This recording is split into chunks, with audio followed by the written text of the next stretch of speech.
আসসালামু আলাইকুম। Welcome back to my channel exam hero BD. আমাদের এখনকার আলোচনার বিষয় হচ্ছে 2025 সালে অনুষ্ঠিত বিভিন্ন পরীক্ষায় বাংলা ভাষা ও সাহিত্য থেকে আসা গুরুত্বপূর্ণ কিছু প্রশ্নোত্তর নিয়ে। তো আপনারা এখনো যারা আমাদের চ্যানেলটি সাবস্ক্রাইব করেননি তারা অবশ্যই আমাদের চ্যানেলটি সাবস্ক্রাইব করে আমাদের সাথে থাকুন। তো চলুন শুরু করা যাক। চন্দ্রাবতী কি? কাব্য। হরপ্রসাদ শাস্ত্রীর উপাধি কি? মহামহোপাধ্যায়। ভাষার মৌলিক রীতি কি? কথা বলার রীতি। চট্টগ্রাম বিশ্ববিদ্যালয়ের উপাচার্য ও রাষ্ট্রপতির উপদেষ্টার দায়িত্ব পালন করেছেন আবুল ফজল।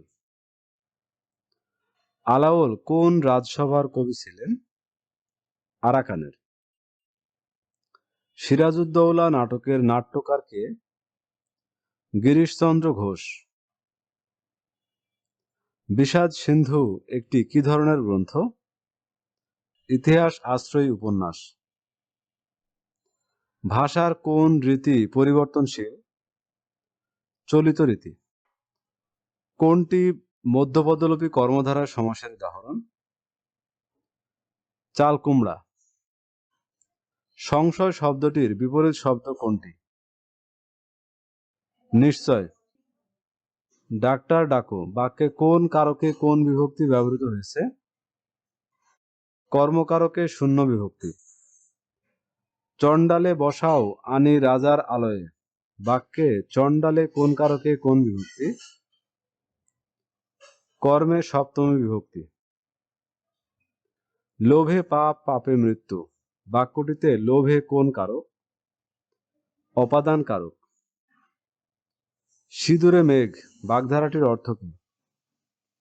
অল্পে ভয়। চাঁদের সমার্থক শব্দ কোনটি?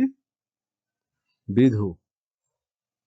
কোন কবিতা রচনার কারণে কাজী নজরুল ইসলামের কারাদণ্ড হয়েছিল? আনন্দময়ীর আগমনে।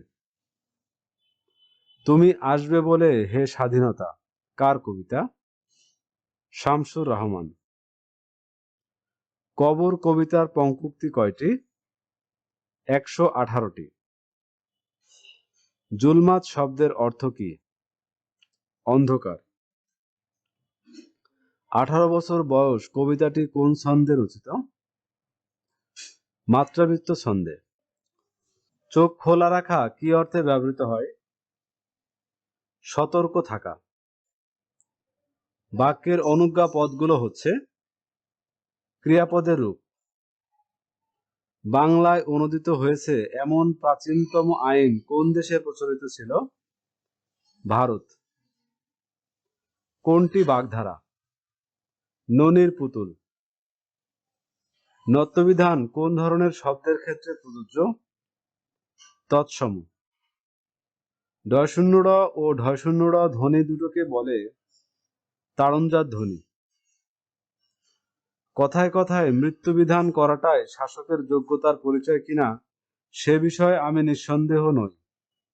সিরাজউদ্দৌলা নাটকে এই উক্তিটি করেছেন সিরাজ। আখতারুজ্জামান ইলিয়াস রচিত খোয়ারি একটি গল্প গ্রন্থ।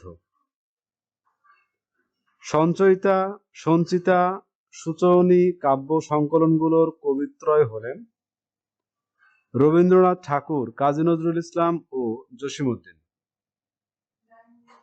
ক্রোড়পত্র কোন সমাসের উদাহরণ? ষষ্ঠী তৎপুরুষ। বাঙালির ইতিহাস বইটি লিখেছেন নেহারঞ্জন রায়। অপরিচিতা গল্পে অনুপমের বাবার পেশা কি ছিল?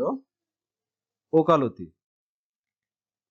নেকলেস গল্পের ভাববস্তুর সঙ্গে প্রধানত যুক্ত বিলাসিতার পরিণাম। কোন সমাসে পূর্বপদের অর্থের প্রাধান্য পায়? অব্যয়ীভাব সমাস।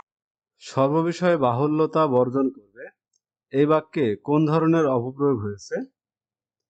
প্রত্যয়ের বাহুল্য।